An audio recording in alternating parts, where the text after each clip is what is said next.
the hell? Get this back into picture mode. No! I guess I'm recording. Kind of redundant here.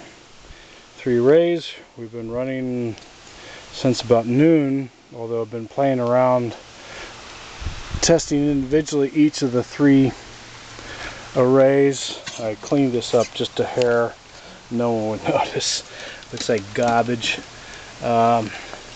These 2 are electrically the positive and negative of the A array.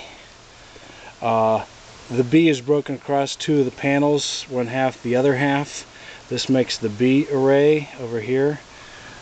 This is the C array. And we have the pluses from each of these going into the plus terminal and the minuses from each of these going into the minus terminal, so that the 13.5 volts from each of these 3 arrays is still 13.5 more or less. I blew out my voltmeter because I had on the low amps when I tested it, and I was probably about 4.5 amps, so I cannot use my voltmeter until I replace my fuse. Gotta find somewhere. Anyways, that fan has been running, except when the clouds come out, and then it dampens down my arrays, and then they lose enough voltage, and then the inverter screams because his voltage drops too low, and sometimes the fan quits if it drops low enough. And this is my first attempt.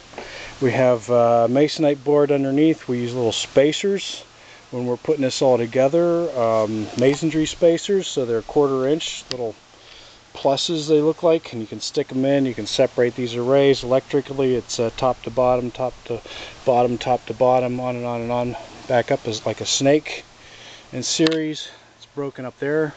First cell comes back here. Second cell, B cell, is there and comes down into here, continues up over there. That's the end of the B cell, again connected into here, and then the C cell, and there we go, and then we tie them all in. Yay. And we have a 23-watt fan running on low. Independently tested all of them, and life is kind of interesting. Cool.